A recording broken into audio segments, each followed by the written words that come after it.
अस्सलाम वालेकुम दोस्तों। आज 28 जुलाई और बुधवार का दिन है। सऊदी अरब की फटाफट बड़ी खबरों में आपका स्वागत है।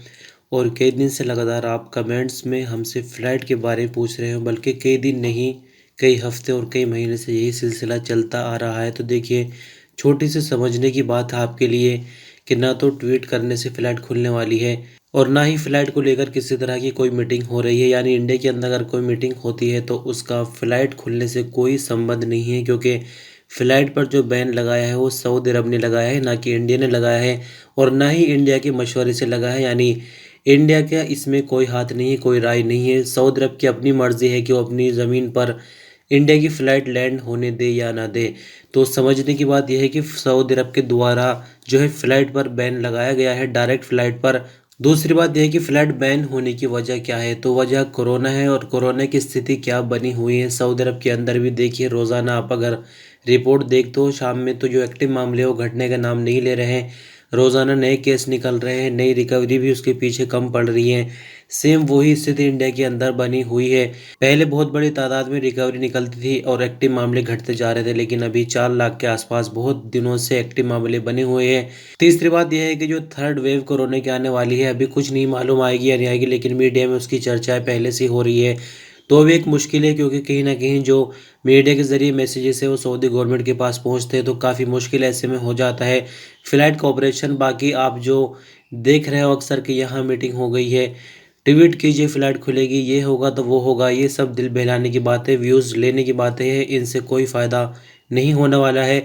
जब सऊदी अरब की जो संबंधित अथॉरिटीज़ है उनको लगेगा कि अभी इंडिया के अंदर या दूसरे जो और देश है हालात ठीक हो गए हैं, तो फ़्लाइट का बैन खुद ही हटाया जाएगा। इसमें इंडिया या इंडिया के जो मिनिस्टर वगैरह हैं कुछ भी नहीं कर सकते हैं। बाकी इंतज़ार कीजिए, दुआ कीजिए ये मुसीबत जल्द ही ख़त्म हो जाए और वाया होकर आने के रास्ते खुले हुए हैं। तो जो बेहतर लगे आपको, ट्रस्टेड पर्सन है आपका, तो उसके थ्रू आ सकते हैं। बहरहाल बहुत शुक्रिया। चलिए खबरों का सिलसिला शुरू करते हैं।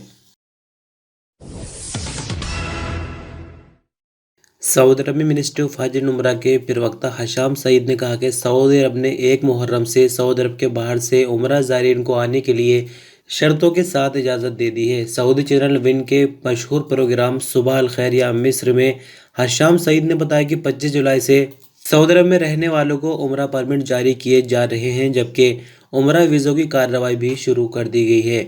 उन्होंने आगे कहा कि रिहाइश, ट्रांसपोर्ट और खाने पीने के पैकेज भी दिए जाएंगे। उम्रा ज़ायरीन सऊदी अरब के बाहर से मुहर्रम के शुरू से सऊदी अरब आ सकेंगे। हशाम सईद ने आगे बताया कि बाहर से आने वाले उम्रा ज़ायरीन के लिए जो शर्तें लगाई गई हैं उनमें से दो बड़ी शर्तें यह है कि एक तो बाहर से आने वाले उम्रा ज़ायरीन की जो उम्र है वो 18 साल से कम ना हो। दूसरी बात, सऊदी अरब की फूड एंड ड्रग अथॉरिटी की तरफ से जो वैक्सीन मंजूर की गई है उनमें से कोई एक वैक्सीन उम्रा ज़ायरीन ने लगवाई हो। जानकारी के लिए बता दें कि Saudi food and drug authority ने Pfizer, AstraZeneca, Johnson and Johnson और मॉडर्ना यानी 4 किस्म की वैक्सीन की मंजूरी दे रखी है। अब बात करते हैं, जैसे कि इंडिया पर फ़्लाइट की डायरेक्ट पाबंदी है, पाकिस्तान है और भी कई देश इसके अंदर शामिल है। तो ऐसे में अगर इस देशों के लोग उम्रा करना चाहें तो क्या ऐसा पॉसिबल है कि उम्रा कर सकते हैं? तो जी हाँ दोस्तों, ऐसा पॉसिबल। अगर इंडिया से भी कोई उम्रा करने आना चाहता है सऊदी अरब, तो तरीका वही है, पहले 14 दिन किसी और देश में गुजारने होंगे जहाँ से फ़्लाइट के लिए पाबंदी नहीं लगी हुई है। यानी जैसे कि जो एग्ज़िट एंट्री वीज़ा वाले बंदे वाया होकर आ रहे हैं, सेम वही तरीका उम्रा ज़ायरीन के साथ भी लगेगा। किसी ऐसे देश में 14 दिन गुजार कर जहाँ से पाबंदी नहीं फ़्लाइट की, और फिर वहाँ से डायरेक्ट सऊदी अरब जा सकते। बाकी वैक्सीन वगैरह की जो पाबंदी है वो तो लगी रहेगी ही। इंडोनेशिया में कोरोना के केस लगातार बढ़ते जा रहे हैं, जिसके बाद 442 सऊदी शहरियों को अपने वतन यानी सऊदी अरब वापस भेज दिया गया है। सबक न्यूज़ के मुताबिक बीते 3 हफ्तों के दौरान इंडोनेशिया से सऊदी शहरियों के वापसी का सिलसिला जारी है। इंडोनेशिया की अथॉरिटी ने कहा कि 1 जुलाई से सऊदी अरब के साथ साथ दूसरे गैर मुल्कियों को उनके वतन वापस भेजा जा रहा है। अथॉरिटी ने कहा कि इंडोनेशिया के अंदर इस टाइम 200 सऊदी शहरी मौजूद है, जिन्हें आहिस्ता आहिस्ता उनके वतन भेजा जाएगा। सऊदी मिनिस्ट्री ऑफ इंटीरियर का कहना है कि सफरी पाबंदी यानी जिन देशों को सऊदी अरब ने बैन किया हुआ है, फ्लाइट की पाबंदी जिन देशों पर लगाई हुई है, उनमें से किसी एक का भी सफ़र करने वालों को 3 साल तक बाहर जाने से रोक दिया जाएगा। बैन के मुताबिक कोई भी सऊदी पाबंदी वाले देश में किसी एक का सफ़र ना तो डायरेक्ट करे ना ही वाया होकर जाने की कोशिश करे। सऊदी अरब की सरकारी एजेंसी एसपी के मुताबिक मिनिस्ट्री ऑफ इंटीरियर के एक अधिकारी ने अपने बयान में कहा कि कोविड-19 के नए तरह के वेरिएंट सामने आने के बाद सफर पे पाबंदी लगाई गई है। मिनिस्ट्री ऑफ इंटीरियर ने इसी के चलते वार्निंग दी है कि ऐसे किसी भी देश का सफर न किया जाए जहां जाने से मना किया गया है।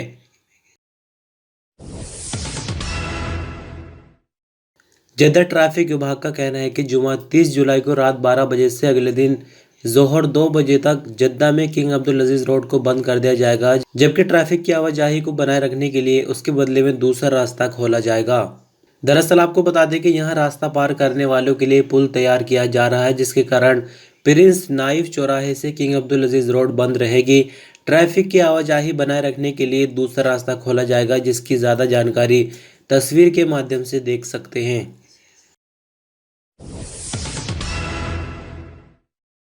अरब जोइंट फोर्स का कहना है कि मंगल और बुध की मध्य रात्रि दक्षिणी सऊदी अरब पर हूथियों के 6 हमले नाकाम बनाए गए। सऊदी अरब की सरकारी एजेंसी एसपी के मुताबिक अरब जोइंट फोर्स के प्रवक्ता ने बताया कि जाजा रीजन की तरफ भेजे गए बारूद से लदे 2 ड्रोन और 4 बैलिस्टिक मिसाइल को रास्ते में रोककर ही नाकाम बना दिया गया। इन सभी 6 हमलों से किसी तरह का कोई जानी या माली नुकसान सऊदी अरब को नहीं हुआ है। हूथी सऊदी अरब पर एक लंबे टाइम से हमले करते आ रहे हैं, लेकिन बीते दिनों इनकी रफ्तार काफ़ी धीमी पड़ गई और 1-2 हमले ही सामने आए हैं। इसी तरह से एक और हमला ये हुआ है, लेकिन अच्छी बात यह है कि इसमें भी सऊदी अरब को कोई नुकसान नहीं हुआ। सऊदी अरब की हेल्थ मिनिस्ट्री की तरफ से बीते 24 घंटे के दौरान जो कोविड-19 की रिपोर्ट है, इसके मुताबिक 1379 नए मामले रिकॉर्ड पर आए, जबकि 1021 नई रिकवरी रही। 10 नई मौत के बाद कुल मरने वालों की तादाद बढ़कर 8189 हो जाती है। 11136 एक्टिव मामले हैं, जिनमें से 1419 क्रिटिकल केस है। अब तक सऊदी भर में कोविड-19 के कुल मरीज 5,20,774 है, जिनमें से 5,01,449 लोग कोरोना से ठीक भी हो चुके हैं। बांग्लादेश के कस्टम ऑफिसर्स का कहना है कि ढाका के किंग जलाल इंटरनेशनल एयरपोर्ट पर सऊदी अरब से पहुंचने वाले एक पैसेंजर के कब्जे से सोने के 37 बिस्किट बरामद हुए हैं। अखबार 24 के मुताबिक बांग्लादेश की मीडिया ने बताया कि पैसेंजर ने कहा है कि सोने के बिस्किट उसके बांग्लादेशी दोस्त ने रियाज के किंग खालिद इंटरनेशनल एयरपोर्ट पर यह कहकर हवाले किए थे कि उसका ये पर्सनल सामान है, ढाका एयरपोर्ट पर पहुंचने पर एक दूसरे शख्स के हवाले करना है। बांग्लादेश की अथॉरिटी का कहना है कि मुलजिम को पुलिस के हवाले कर दिया गया, केस तैयार किया जा रहा है, अब इसके खिलाफ कानूनी कार्रवाई होगी। सऊदी मिनिस्ट्री ऑफ कॉमर्स की चेकिंग टीमों ने बीते एक हफ्ते के दौरान सऊदी भर में 24,000 से ज़्यादा चेकिंग दौरे किए हैं। पता लगाया गया कि कौन से शॉपिंग मॉल वगैरह में कोरोना वायरस से बचाव के लिए एसओपीज़ की किस हद तक पाबंदी की जा रही है। सऊदी प्रेस एजेंसी के मुताबिक मिनिस्ट्री ऑफ कॉमर्स ने अपने बयान में कहा कि चेकिंग टीमों ने 793 वायलेशन रिकॉर्ड किए और संबंधित विभागों के खिलाफ कानूनी कार्रवाई भी की गई। मिनिस्ट्री ऑफ कॉमर्स ने अपने बयान में आगे कहा कि नोज मास्क, सैनिटाइजिंग, जबकि ग्राहकों और वर्करों का टेम्परेचर चेक करने संबंधित पाबंदियों के वायलेशन भी पकड़े गए हैं। सऊदी अरब ने कोरोना की वैश्विक महामारी से निपटने के लिए मदद देने के लिए यूरागोय को मेडिकल मदद की है। अरब न्यूज़ के मुताबिक king Salman humanitarian and relief centre के जरिए मदद पहुंचाई गई है। मेडिकल मदद में पीपीई किट्स, मेडिकल ग्लव्स और दूसरे तरह के कई सामान के अलावा 53 सांस लेने वाली मशीन और 23 लाख से ज़्यादा सर्जिकल मास्क भेजे गए थे। ये मेडिकल मदद यूरेगो में सऊदी एम्बेसी में इंचार्ज रईद अल हरकान के जरिए king Salman humanitarian and relief centre की तरफ से दी गई है। यूरेगो की मिनिस्ट्री ऑफ हेल्थ के डिप्टी डायरेक्टर जनरल पाब्लो पिकेया ने इसे राजधानी मोंटेडियो में वसूल किया।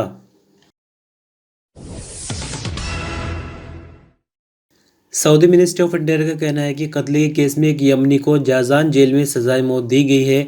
सऊदी न्यूज़ एजेंसी के मुताबिक मिनिस्ट्री ऑफ इंटीरियर ने अपने बयान में कहा कि यमनी शहरी मोहम्मद शोई अहमद उमर ने अपने हमवतन अहमद अब्दुल्ला को जान से मार दिया था उसने चेहरे पर मुक्के बरसाए थे जिससे वो बेहोश हो गया और गिर गया, लेकिन किसी भी तरह की कोई मदद न मिलने के कारण उसने मौके पर ही दम तोड़ दिया। मिनिस्टर ऑफ इंटीरियर का कहना था कि मोहम्मद उमर वारदात के बाद भाग गया था। सुरक्षा कर्मियों ने उसे तलाश करके अदालत में पेश किया। उस पर कत्ल केस दर्ज किया गया। अपील कोर्ट और फिर सुप्रीम कोर्ट ने सजाए मौत की पुष्टि कर दी थी। अदालती फैसले पर अमल शाही फरमान जारी होने के बाद मंगल को मौत की सजा दी गई।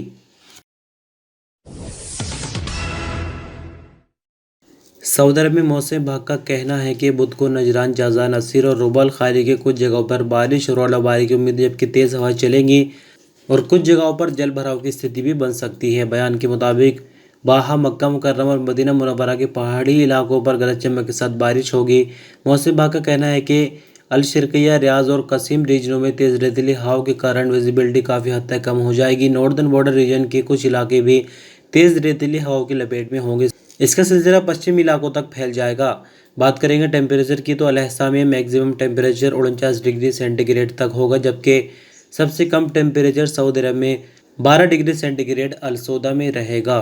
तो दोस्तों, इस तरह से बस खबरों का सिलसिला यही ख़त्म हो जाता है। रियाल की वीडियो हम कई दिनों से लगा रहे हैं, लेकिन पता ये चल रहा है आप लोगों की तरफ से कि रियाल के रेट अपडेट नहीं हो रहा है। पुरानी ही वीडियो लगा रहे हैं, तो वीडियो पुरानी तो नहीं है, वो रोज़ाना स्क्रीनशॉट मार रहे थे, लेकिन बात यह है कि रियाल के रेट जो है वो रोज़ाना अपडेट नहीं हो पा रहे हैं। कोई वजह होगी तो हम उसको यहीं छोड़ देते हैं। बहरहाल बहुत शुक्रिया वीडियो पर अंत तक बने रहने के लिए। अपना ख्याल रखिएगा। अल्लाह हाफिज़।